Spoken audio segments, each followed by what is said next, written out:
मुझे लगता है कि शहीद भगत सिंह जी उनसे बहुत कुछ प्रभावित रहे और अपने जीवन के अंतिम समय पर भी जब उनको कुछ धार्मिक पुस्तकें पढ़ने का, प्रार्थना का अनुरोध किया गया तो उन्होंने इसको सबने नकार दिया, क्योंकि उन्होंने कहा कि मैं जीवन के अंतिम समय पर ऐसा संदेश नहीं देना चाहता हूँ कि लोग मुझे इसलिए भी याद करें कि शहीद भगत सिंह जो हैं डर गए थे।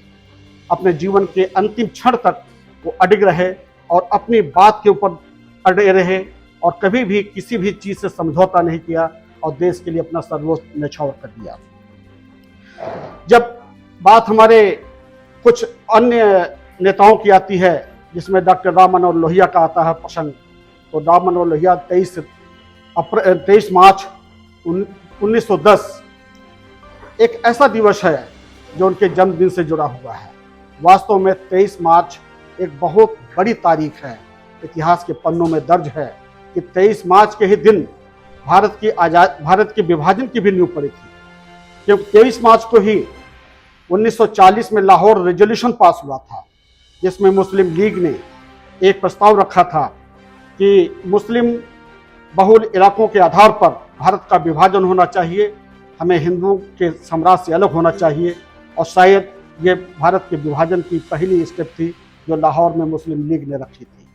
महात्मा गांधी जी इससे बहुत ही प्रभावित हुए और बहुत ही भय से भी ग्रस्त रहे इस बात पर कि कहीं ये विषय ऐसा न बन जाए जो भारत को विभाजन की ओर ले जाए। लेकिन दुर्भाग्य देखिए कि वही रेजोल्यूशन आगे चल के 1947 के विभाजन का भी भाग बना। 23 मार्च 1956 भी एक बहुत बड़ी तारीख है। मैं इसलिए कह रहा हूं कि 23 मार्च बहुत ही बड़ा दिन है।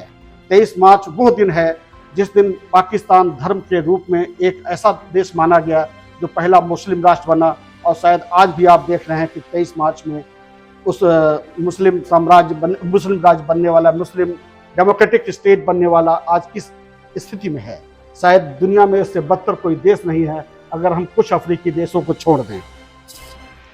23 मार्च शहीद दिवस के रूप में जो मनाया जाता है, मैं आप सबसे अनुरोध करना चाहता हूँ, आपके चैनल के माध्यम से आपके सब लोगों से अनुरोध करना चाहता हूँ कि लोगों में एक ऐसा संदेश दीजिए जिससे लोग ये याद रखें कि हमको अपने अपने नैतिक मूल्यों को संजो के रखना है और किसी भी सूरत में देश और समाज को बंटने नहीं देना है। धर्म के आधार पर किसी भी प्रकार से देश को बंटने नहीं देना है। सामाजिक समरसता का जो हमारा एक मूल मंत्र है उसको हमारे समाज में सजीव रखना है, जीवित रखना है। हमारे जो अन्य इसमें नेतागण लोग रहे हैं, चाहे वो राम मनोहर लोहिया जी हों, चाहे मधुलिमय जी हों, चाहे चौधरी चरण सिंह जी हों या महात्मा गांधी जी हों, ये सभी लोग सामाजिक समरूपता के एक बहुत बड़े प्रतीक रहे हैं। मुझे बहुत कुछ याद तो नहीं है क्योंकि मैंने एक बार राजनारायण जी को व्यक्तिगत रूप से सुना था। हमारे कॉलेज में जो हम पढ़ते थे तो हमारे कॉलेज में एज ए मुख्य अतिथि आए थे। उस समय उनका भाषण वास्तव में खून का संचार बहुत तेज कर देता था। और मैं समझता हूँ जब राजनारायण जी का भाषण इतना प्रभावी होता था तो हमारे जो चंद्रशेखर आजाद, भगत सिंह, राजगुरु और जो अन्य जितने भी स्वतंत्रता संग्राम सेनानी थे वो कितने ओजस्वी, कितने प्रभावी नेता रहे होंगे जिनसे भारत का जनमानस हिल जाता था।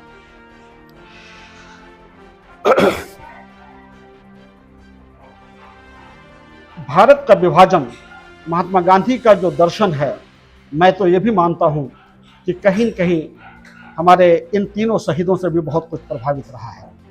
इसका कारण इसलिए मैं बताना चाहता हूँ कि हमेशा महात्मा गांधी जी हमेशा से हमें जो है वो अहिंसा के समर्थक रहे हैं। लेकिन 1942 का वो समय जब भारत छोड़ो आंदोलन उन्होंने छेड़ा, भारत छोड़ो आंदोलन एक बहुत बड़ी हताशा का भी प्रतीक था और शायद उनको समझ में आ गया था कि सशस्त्र क्रांति के बिना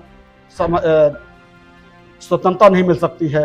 और मैं समझता हूं कि इसमें कहीं न कहीं शहीद भगत सिंह जी ने और उनकी पूरी टीम ने, उनकी पूरी युवा टीम ने वो बीज बो दिया था जो भारत के हर नागरिक को अपना एक आइडेंटिटी, अपनी एक पहचान स्थापित करने के लिए बाध्य किया था और सबको बता दिया था कि जब तक आप स्वयं अपने लिए नहीं लड़ेंगे, अपने देश के लिए नहीं लड़ेंगे तो आपका भला नहीं हो सकता है। मेरा बिल्कुल प्रबल मानना है, प्रबल मत है कि शहीद भगत